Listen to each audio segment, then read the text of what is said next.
시청자 여러분 안녕하십니까? BTV 주간 종합뉴스 시작합니다. 생태하천으로 조성된 안양천에서 물고기 수백 마리가 집단 폐사하는 사고가 발생했습니다. 지하철 공사 현장에서 화학물질이 하천으로 흘러든 것으로 확인됐는데요.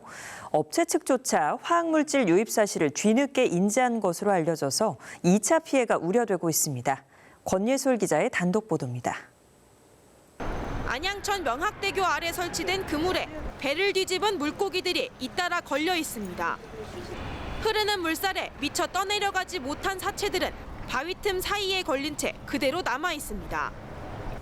물고기가 안양천에 떠오르고 있다는 신고를 받고 도착한 현장. 주민들은 주말 동안 뜰채로 물고기를 퍼올리는 장면을 여러 차례 목격했다고 말합니다. 그 조끼를 입으시고 고기를 주는데 많이 주었어요. 이상. 네, 다 이만씩에 다 피리들가 많이 있었거든요. 잉어 새끼들인가 모르지만. 지난 28일 낮 12시에 군포시는 주민 신고로 물고기 폐사 사실을 처음 파악했고 즉시 상류 지자체인 의왕시에 조사를 요청했습니다. 물고기 첫 폐사 신고는 이곳 안양천 군포 구간에서 시작됐습니다. 원인을 찾고 보니 안양천 상류에서 강산성약품에 유출된 것으로 확인됐습니다. 사고 원인과 발생 지점은 신고 2시간 만에 특정됐습니다. 왕곡동 인동선 지하철 공사 현장에서 하수 처리용 화학약품 폴리황산 제이철이 하천으로 유입된 겁니다. 화학약품 저장 탱크에 균열이 생기면서 소량의 약품이 지속적으로 새어나왔고 탱크가 하필 우수관 바로 위에 있어 배수관을 타고 그대로 하천으로 흘러든 겁니다. 폴리황산 제이철은 강산성 물질로 조사 당시 하천의 pH 농도는 의왕 구간 1, 군포 구간은 3까지 낮아졌습니다. 6.5에서 8.5 수준의 적정 생태하천 수질 기준과 비교하면 생물이 살기 어려운 수준입니다. 저장 탱크는 7,000리터 규모였지만 균열이 작아 약품이 오랜 시간 조금씩 누출된 것으로 추정됩니다. 문제는 업체가 사고를 전혀 인지하지 못했고 의왕시가 현장에 도착한 뒤에야 뒤늦게 중화 작업을 시작했다는 겁니다. 하필 또 떨어진 딱 그 우솔 밑으로 떨어진 거예요. 딱 구멍 난 데가. 그래서 거기로 이제 이렇게 물이 이렇게 좀 미세하게 쭉 이렇게 샜던 거죠. 위치 정도가 좀 그런 데다 올려놓으면은 그럴 가능성도 있다는 걸 인지를 해야 되는데 좀 그런 부분에 대해서는 그쪽에서 신경을 못 쓴 거고. 사고 이후 업체는 살수차를 동원해 하천을 중화했고 안양과 군포, 의왕시는 주말 내내 사체 수거 작업을 벌였습니다.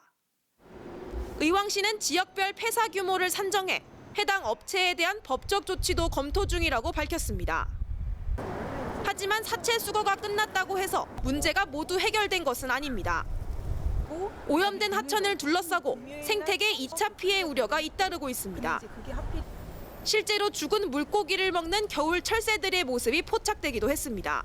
이 사고로 화학약품 사고로 인해서 물고기가 떼죽음을 당했는데 그 죽은 물고기를 잡아먹고 있는 이 겨울 철새들의 모습을 보고 지금 굉장히 좀 우려를 하고 있는 2차 피해를 우려하고 있는 상황이고 공사장 부주의로 화학물질이 하천으로 흘러들었고 수백 마리의 물고기는 한순간에 목숨을 잃었습니다. 사고가 늦게 파악된 만큼 생태계에 미친 영향에 대한 면밀한 조사와 사고 방지 대책이 필요해 보입니다. BTV 뉴스 권예솔입니다. 광명시가 가학동 일대에 추진해온 광명문화복합단지 조성 사업이 사실상 중단된 상태입니다. 사업을 맡은 민간 사업자가 아파트 추가 건설을 요구하고 있기 때문인데요. 막판 협상이 진행 중이지만 진전이 없을 경우 계약 해지가 불가피할 것으로 보입니다. 조윤주 기자입니다. 광명문화복합단지 조성 사업은 광명시 가학동 일대 54만 9천 제곱미터 부지를 문화와 관광, 쇼핑이 어우러진 복합단지로 만드는 대규모 프로젝트입니다. 지난해 7월 경기도의 사업 승인을 받으며 올해 하반기 착공이 기대됐지만 사업은 1년 넘게 제자리입니다. 민간 사업자인 HDC 현대산업개발 컨소시엄이 사업성을 이유로 당초 2022세대였던 아파트를 3,875세대까지 늘려달라고 요구하면서 사업이 멈춰선 겁니다. 이를 놓고 사업이 더 이상 지연돼선 안 된다는 비판이 광명시의회에서 제기됐습니다. 문화복합단지 조성은 주택 공급을 위한 택지 개발과는 성격이 다른데 민간의 과도한 요구에 빨리 결단을 내려야 한다는 지적입니다. 지금까지 계속 시간이 딜레이 되면서 희망 고문이 되어 왔던 내용도 있고, 이 도시공사가 민간업자한테 계속 끌려다니는 모습으로 보여서 되겠냐. 빨리 도시공사에서 결단을 내려서 하여튼 계약 해지 통보를 하든지. 이에 대해 광명도시공사는 현대산업개발 측이 요구한 대규모 아파트 증설은 사업의 본질과 달라 수용할 수 없다고 밝혔습니다. 다만 계약을 해지할 경우 새로운 사업자 선정까지 상당한 시간이 걸리는 만큼 현재 막바지 협상을 이어가고 있다는 입장입니다. 무리한 요구를 하고 있어요. 그런데 그거를 들어줄 수 있으면 좋은데 들어줄 수 있는 근거가 없어요. 법적으로, 행정적으로 연말이나 1월 달까지는 어떻게 하든 간에 민간하고 최대한 더 협의하려고 해요. 광명시의 핵심 개발 사업인 광명문화복합단지 조성 사업이 표류하는 가운데 민간 사업자와의 협상 결과가 어떻게 나올지가 관심입니다. BTV 뉴스 조윤주입니다. 안양시가 주민 공람을 진행하고 있는 리모델링 기본 계획안이 논란을 일으키고 있습니다. 리모델링을 위한 기본 계획안에 재건축과 관련된 내용이 포함됐기 때문인데요. 리모델링 조합을 설립한 단지에서는 재건축을 주장하는 주민과의 갈등이 더 심해질 것이라며 크게 반발하고 있습니다. 이창호 기자의 보도입니다. 안양시는 지난달 19일부터 2035 리모델링 기본 계획안에 대한 주민 의견을 듣고 있습니다. 리모델링 시 용적률을 현재 주거 전용 면적보다 평균 1.44배 정도 늘릴 수 있도록 조정했습니다. 그동안 리모델링 활성화 계획을 요구했던 최병일 시의원은 용적률 조정으로 정체된 리모델링 사업이 다시 활기를 띨 것이라고 기대했습니다.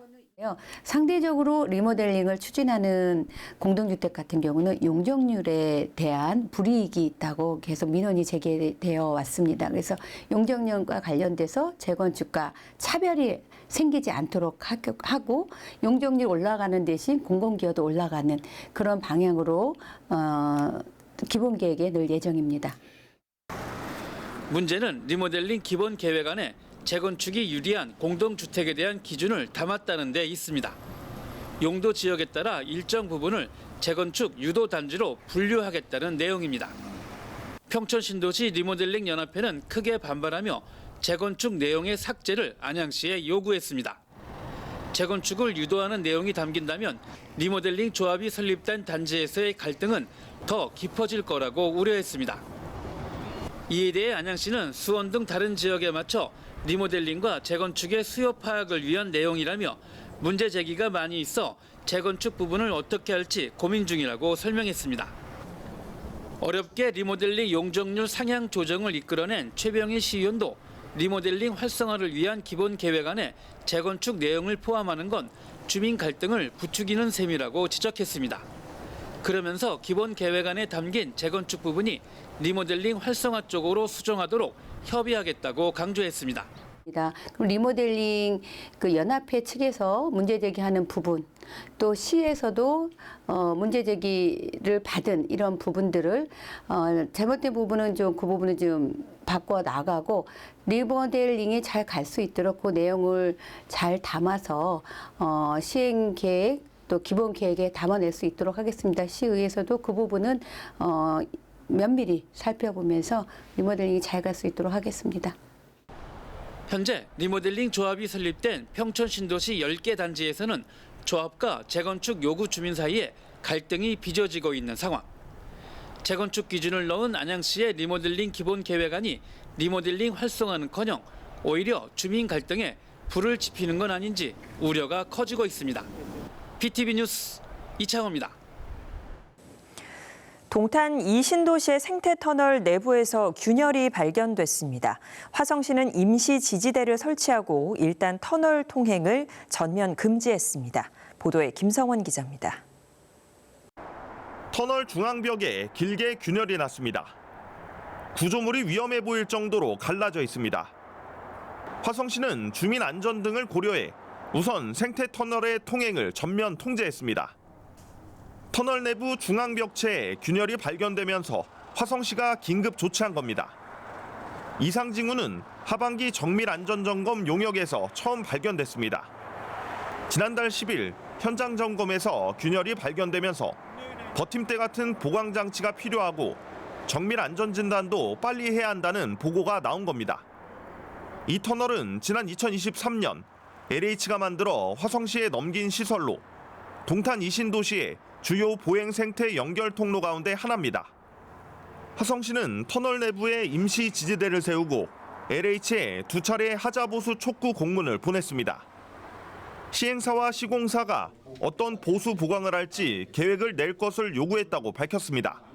정전 통제를 통해서 안전을 확보한 상태에서 보강기구 진단을 실시하자 하는 의견들이에요. 지난 7월 오산에서 옹벽 붕괴 사고로 인명피해가 발생하면서 지자체 대응의 중요성이 강조되고 있는 상황. 한편 화성시는 터널 안전이 확보될 때까지 인근 우회도로를 이용해 줄 것을 당부했습니다. BTV 뉴스 김성원입니다.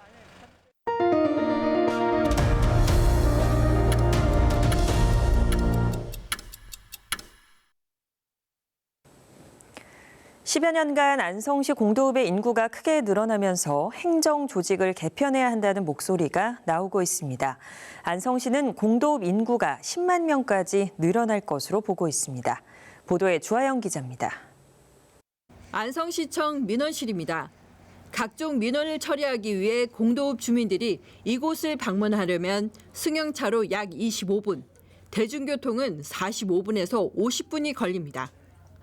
여권 발급 같은 민원은 반나절이 금세 지납니다. 버스를 타고 내려서 시청 그 위까지 꼭대기까지 걸어 올라가서 기다리고 다시 버스를 타고 오는데 3시간이 걸리는 거예요. 서울을 갔다 와도 이렇게 안 걸리겠다. 아니 무슨 여권 하나 만드는 게 이렇게 힘들어서요. 안성시 전체 인구의 3분의 1인 7만여 명이 거주하는 공도읍 주민들은 대부분 이 같은 불편을 겪고 있습니다. 공직자 1인당 은민 2,300여 명을 담당하면서 행정 수요 대비 인력 부족도 문제로 지적되고 있습니다.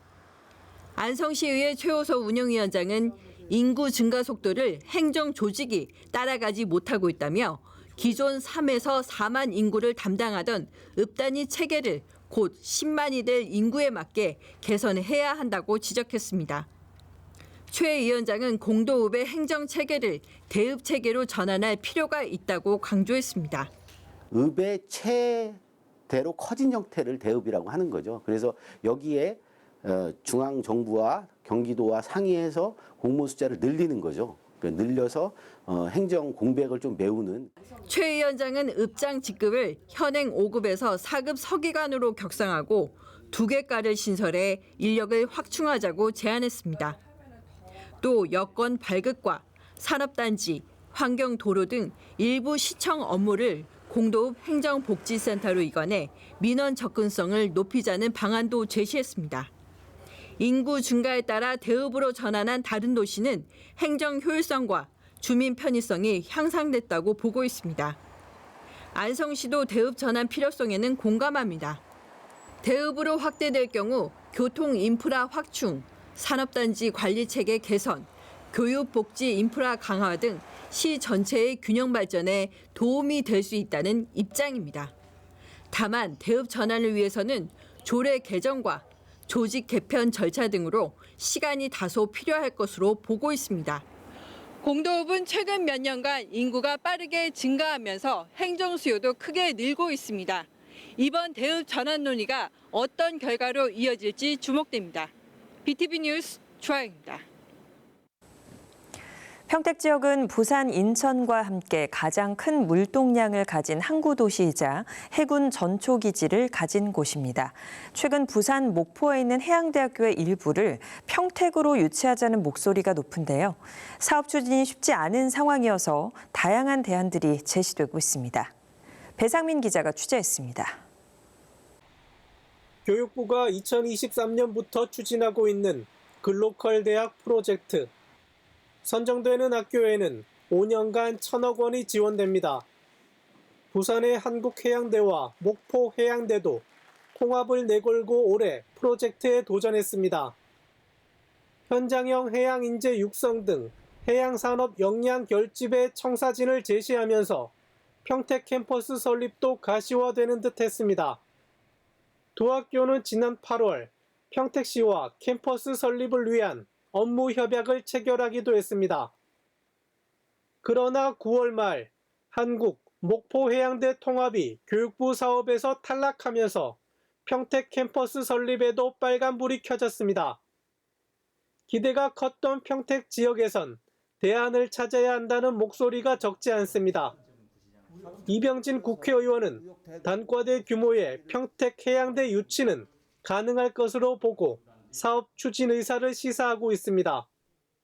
글로컬 30 추진 이전부터 이미 목포해양대와 물밑에서 단과대학 이전을 하기 위한 법적 예산적 타당성 검토가 진행 중이었다. 평택항 성격에 맞는 해양 전공을 중심으로 단과대학을 이전하는 방안은 전혀 문제가 없습니다. 이 의원은 주한미군기지 이전 평택지원특별법 개정안 등에서 평택해양대 신설을 위한 법적 근거도 제시한 바 있습니다. 관련 토론회에선 부산, 목포, 평택을 세 축으로 하는 캠퍼스 조성의 필요성을 강조했습니다. 해양산업의 위기를 극복하기 위해 젊은 세대를 유입시키기 위해서는 교육과 산업이 연계된 인재 양성 시스템이 반드시 필요합니다. 해양 인재 양성 고등교육기관을 설립하기 위한 최적지가 바로 평택이다. 우여곡절을 겪고 있는 평택해양대 사업이 성사될 수 있을지 지역사회의 관심이 높아지고 있습니다. BTV 뉴스 배상민입니다. 외국인이 많이 살고 있는 안산 원곡동에는 다문화 마을 특구로 지정된 마을이 있습니다. 다양한 해외 문화와 음식 등을 만나볼 수 있어서 연간 수백만 명이 찾고 있는데요. 당초 올해까지 끝날 예정이던 특구 지정 기간이 2년 더 연장되면서 안산시도 추가 지원 사업에 나설 계획입니다. 임세혁 기자가 보도합니다. 안산 원곡동의 다문화 마을 특구입니다. 18,000명의 많은 외국인들이 모여 살기에 다양한 해외 문화와 음식 등을 만나볼 수 있어 지난 2009년 중앙정부가 다문화 마을 특구로 지정했습니다. 이후 안산시는 특구 발전을 위한 다양한 특화 사업을 추진해왔고 현재는 연평균 300만 명이 방문하는 관광 명소로 자리매김한 상태입니다. 지금까지 약 17년간 국내 유일의 다문화 마을 특구로서 특구 인프라 구축 사업, 외국인 국내 정착을 위한 의식 함양 사업, 세계 전통 민속 축제 지원, 다문화 브랜드 특화 사업 등을 중점 추진하고 있습니다. 이러한 다문화 마을 특구는 몇 차례의 재지정을 거쳐 올해까지가 지정기간 만기였지만 최근 중소벤처기업부로부터 재지정을 받아 오는 2027년까지 연장이 결정됐습니다. 이에 따라 특구 내에서 일하는 외국인 요리사의 체류 기간이 5년까지 허용되는 특례도 계속적으로 적용되고 도로교통법 특례에 따라 음식점 밀집 지역에 운영 중인 차 없는 거리 역시 변함없이 유지되게 됐습니다. 현지 식문화를 살린 특색 있는 다문화 음식점 유치로 시의 대표 명소로 자리매김하고 있으며 보행자 중심의 안전하고 쾌적한 거리를 조성하고 안전사고 예방뿐만 아니라 상권 활성화도 도모하게 되었습니다. 안산시는 이번 재지정에 발맞춰 특구 내에 건립 중인 주차타워를 조속히 완공하고 내년 상반기 착공하는 스트리트몰도 차질 없이 조성하는 한편 상징 조형물과 간판도 설치해 더 많은 관광객을 유치한다는 계획입니다. BTV 뉴스 임세혁입니다. 경기 소방 브리핑 시간입니다. 한 주의 우리 지역 사건 사고 소식을 경기도 소방재난본부 김한성 소방경이 전해드립니다. 11월 29일 새벽 2시 20분쯤 수원시 장안구의 한 창고용 비닐하우스에서 불이 났습니다. 소방은 차량 15대와 인력 58명을 투입해 주변 산림과 시설로의 연소 확대를 막았고 불은 새벽 5시쯤 완전히 꺼졌습니다. 이 화재로 비닐하우스 3개 동 가운데 2개 동이 타고 1개 동이 일부 소실됐지만 다행히 인명피해는 없었습니다. 12월 1일 밤 10시 50분쯤 부천시 원미구의 한 아파트 분리수거장에 화재가 발생했습니다. 분리수거장 박스더미에서 발생한 불을 발견한 관계인이 소화기로 자체 진화를 시도했지만 인근에 주차되어 있는 차량까지 불길이 옮겨붙었습니다.